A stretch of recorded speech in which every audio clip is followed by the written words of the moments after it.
ಇಡೀ ಗೋಕುಲದ ಜನ, ಗೊಲ್ಲರು, ಗೋವುಗಳು ಊರಿಗೂ ಊರೇ ಕೊಚ್ಚಿ ಹೋಗ್ತಾ ಇದೆ. ಮುದುಕರೆಲ್ಲ ಸೇರಿ ಮೀಟಿಂಗ್ ಮಾಡಿದ್ರು. ಮುದುಕರಂದರು, ಕೃಷ್ಣನ ಮಾತು ಕೇಳಬಾರ್ದಿತ್ತು, ಹುಡುಗ ಬುದ್ಧಿಯೋ ಎಡವು ಬಿದ್ದಿಯೋ ಅಂತ. ಅವನು ಈಗ ತಾನೇ ಕಣ್ಣು ಬಿಡ್ತಿರೋ ಅಂತ 7 ವರ್ಷದ ಪುಟ್ಟ ಬಾಲಕ. ಅವನ ಮಾತು ಕೇಳಿಕೊಂಡು ನಾವು ಸಂಪ್ರದಾಯದಿಂದ ಬಂದಂಥ ಇಂದ್ರನ ಪೂಜೆಯನ್ನು ನಿಲ್ಲಿಸಿದ್ವಿ. ಎಷ್ಟು ಅನೂಚಾನವಾಗಿ ಬಂದಿತ್ತು. ಇಂಥ ಒಂದು ಸಂಪ್ರದಾಯವನ್ನು ಒಬ್ಬ ಹುಡುಗನ ಮಾತು ಕೇಳಿಬಿಟ್ವಿ. ಕೇಳಿ ನಿಲ್ಲಿಸಿದ್ದರ ಫಲವಾಗಿ ಇವತ್ತು ಇಂಥ ಘನಘೋರವಾದ ಮಳೆ ಬರ್ತಾ ಇದೆ. ಏನು ಮಾಡಬೇಕು ಅಂಥೇಳಿ ಬಹಳ ವಿಚಾರ ಮಾಡುವಾಗ ಅವರಿಗೆಲ್ಲ ಕೃಷ್ಣನ ಬಿಟ್ಟರೆ ಬೇರೆ ದಾರಿ ಇಲ್ಲ. ಅವರೆಲ್ಲ ಕೃಷ್ಣನ ಬಳಿಗೆ, ಆಬಾಲ ವೃದ್ಧ ವನಿತೆಯರೆಲ್ಲ ಕೃಷ್ಣನ ಬಳಿಗೆ ಓಡಿದ್ದಾರೆ. ಅವನಿಗೆ ಶರಣಾಗತರಾಗಿ ಬಂದಿದ್ದಾರೆ.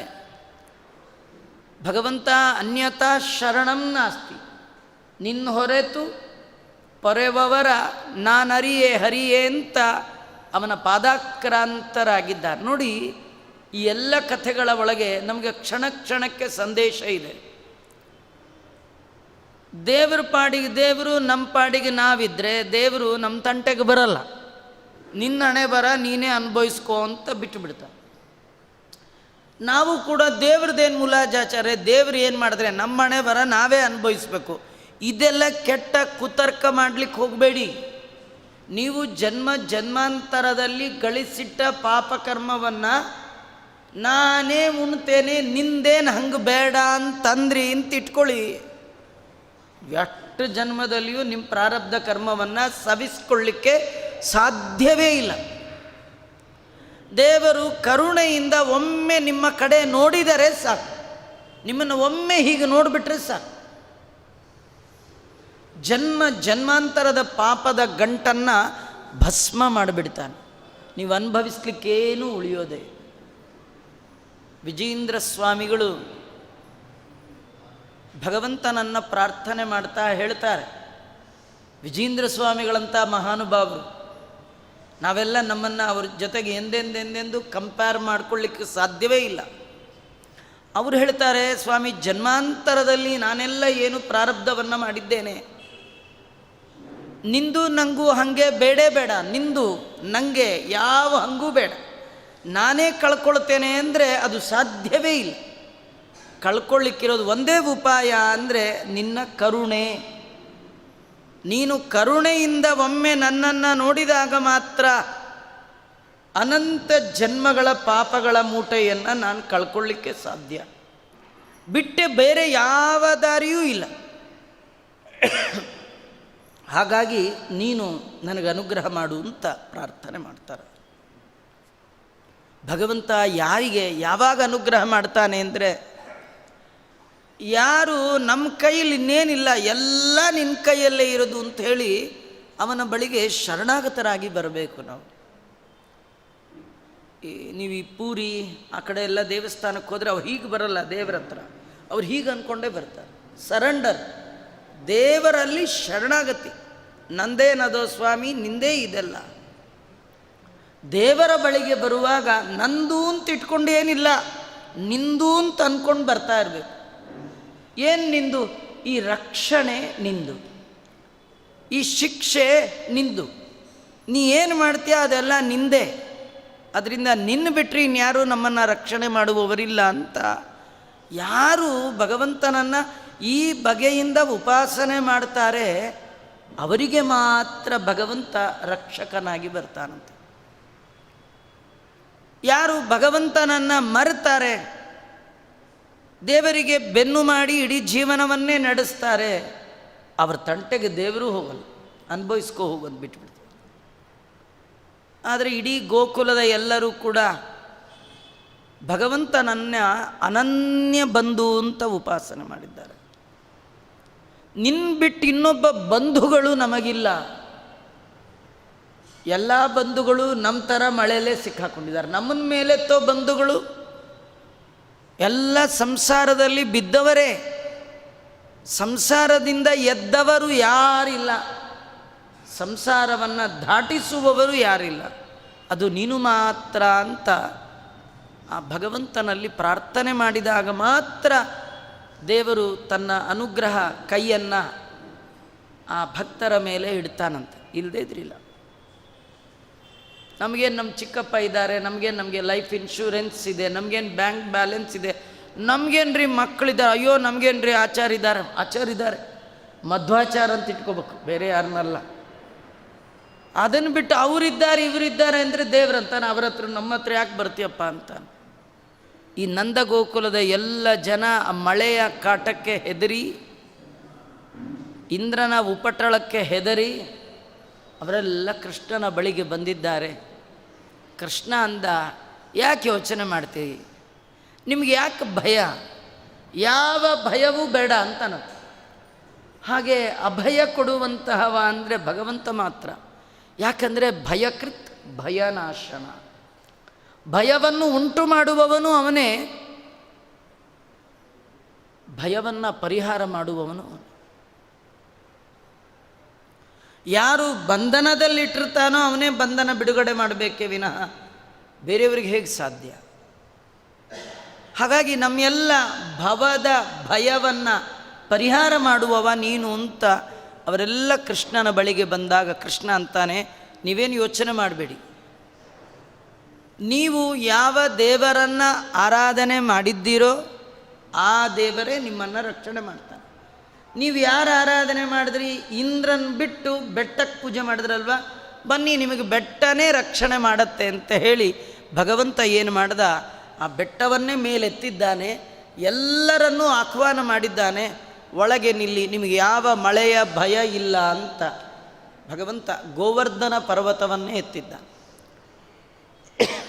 ಶತಕ್ರತೌ ವರ್ಷತಿ ವಾಸುದೇವೋ ಗಿರಿಂ ಸಮುದ್ಧೃತ್ಯ ಬಭೂವ ತೂಷ್ಣೀಂ ಜಿಹೀರ್ಷು ವಿಶ್ವಾಸಮಶತ್ರು ಶೌರ್ಯಂ ತದಾದ್ಯ ವೈ ಯುದ್ಧರಣಂ ಹಿ ಕಾರ್ಯಂ. ಶತಕ್ರತೌ ವರ್ಷತಿ, ಇಂದ್ರದೇವರು ಜೋರಾಗಿ ಮಳೆ ಸುರಿಸ್ತಾ ಇರುವಾಗ ವಾಸುದೇವ ಮೋಕ್ಷಪ್ರದನಾದ, ಕೃಷ್ಣ ಅಂದಿಲ್ಲ, ವಾಸುದೇವ. ವಾಸುದೇವ ಅಂದರೆ ಮೋಕ್ಷಪ್ರದವಾದ ಭಗವಂತನ ರೂಪ. ಅದು ಮೋಕ್ಷ ಕೊಡುವ ಭಗವಂತನಿಗೆ ಸಂಸಾರದಲ್ಲಿ ಅಭಯ ಕೊಡಲಿಕ್ಕೆ ಬರಲ್ಲ, ಅಭಯ ಅನ್ನುವ ಲೋಕವನ್ನೇ ಕೊಡುವವ, ಆ ಲೋಕದ ಹೆಸರೇ ಅಭಯ ಅಂತ. ಅಂತಹ ಲೋಕವನ್ನು ಕೊಡುವ ಮುಕುಂದ ಅವನೇನು ಮಾಡಿದ್ದಾನೆ, ಗಿರಿಂ ಸಮುದ್ಧೃತ್ಯ, 7 ವರ್ಷದ ಪುಟ್ಟ ಬಾಲಕ ಕೃಷ್ಣ ಅನಾಯಾಸವಾಗಿ ಬೆಟ್ಟ ಮೇಲೆತ್ತಿಬಿಟ್ನಂತೆ. ಬೆಟ್ಟ ಎತ್ಕೊಂಡು ನಿಂತ, ಎಲ್ಲರನ್ನೂ ಕರೆದ, ಯಾರು ಹೋಗ್ಬೇಕ್ರಿ, ಯಾರೂ ಹೋಗಲಿಲ್ಲ. ಎಲ್ಲರಿಗೆ ಆಶ್ಚರ್ಯ, ಅಲ್ಲ 7 ವರ್ಷದ ಮಗು ಅಂದ್ರೇನು, ಬೆಟ್ಟ ಅಂದ್ರೇನು, ಎತ್ತೋದು ಅಂದ್ರೇನು. ನಿಮ್ಮನೇಲೂ 7 ವರ್ಷದ ಮಕ್ಕಳು ಯಾರು ಇದ್ದರೆ ಅವ್ರ ಕೈಲಿ ಒಂದು ಕೊಡಿ, ದಬ್ಬಂತ ಎತ್ತಾಕ್ಬಿಡುತ್ತೆ. 7 ವರ್ಷದವರು ಯಾಕೆ, 27 ವರ್ಷದವರೇ ಎತ್ಕೊಂಡು ಹೋದಾಗ ಬೀಳಿಸಿದ್ದೆಲ್ಲ ಇದ್ದೇ ಇದೆ.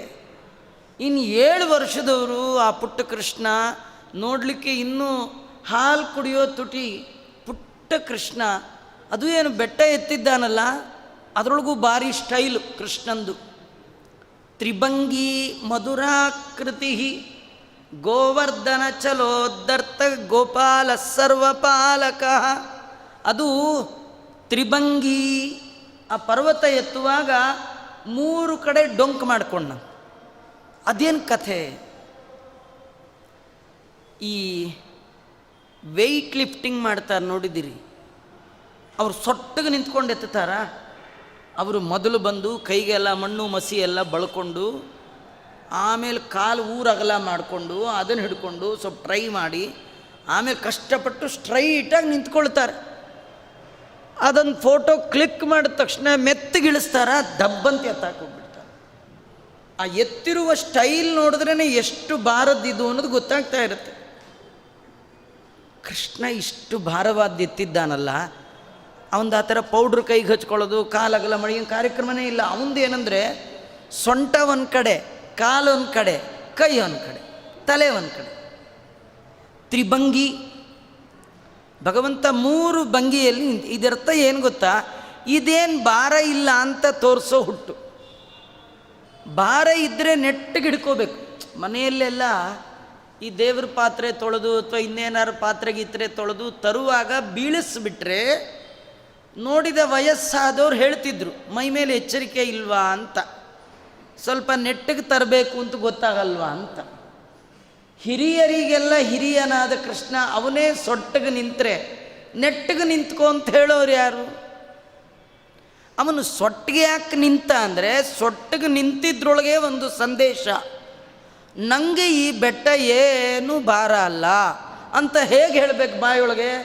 ಆ ಬಾಯಲ್ಲಿ ಹೇಳಿದ್ರೆ ಕೇಳಲ್ಲ. ಯಾಕೆ ಗೊತ್ತಾ? ಅದು ಬೆಟ್ಟ ಏನು ಸಣ್ಣ ಪುಟ್ಟದ್ದಲ್ಲ, ಅದು 30 ಕಿಲೋಮೀಟ್ರ್ಗಷ್ಟು ಫ್ಯಾಸ್ಲೆ ದೊಡ್ಡದು ಬೆಟ್ಟ. ಕೃಷ್ಣ ಹೀಗೆ ಹೊತ್ತರೆ ಈ ಮಧ್ಯದಿಂದ ಅಲ್ಲಿಗಂದರೆ ಸುಮಾರು ಕಿಲೋಮೀಟ್ರ್ಗಟ್ಟಲೆ ದೂರ. ಅವರೆಲ್ಲ ಅಲ್ಲಿ ನಿಂತು ನೋಡ್ತಾ ಇದ್ದಾರೆ. ಇವನು ನಂಗೆ ಭಾರ ಇಲ್ಲ ಹೇಳಿದ್ರೆ ಅಲ್ಲಿ ಕೇಳಿಸ್ಬೇಕೆ ಹಾಗೆ. ಅದಕ್ಕೆ ಅವನು ಸೊಟ್ಟಿಗೆ ನಿಂತಿದ್ದನ್ನು ನೋಡಿಯೇ ಅವ್ರು ತಿಳ್ಕೊಂಡ್ರು ಇಷ್ಟು ಸೊಟ್ಟಿಗೆ ನಿಂತಿದ್ದಾನೆ ಅಂದರೆ ಇದೇನು ಭಾರ ಇಲ್ಲ ಅಂತ. ಆದರೂ ಅವ್ರು ಯಾರಿಗೂ ನಂಬಿಕೆನೇ ಬರಲಿ. ಹಿಂಗೆ ಹಿಡ್ಕೊಂಡು ಕೃಷ್ಣ ನಿಂತರೆ ಎಲ್ಲರನ್ನೂ ಕರೀತಾ ಇದ್ದಾನೆ, ಬನ್ನಿ ಬನ್ನಿ ಬನ್ನಿ ಅಂತ. ಒಬ್ಬರೂ ಹೋಗಲಿಲ್ಲ.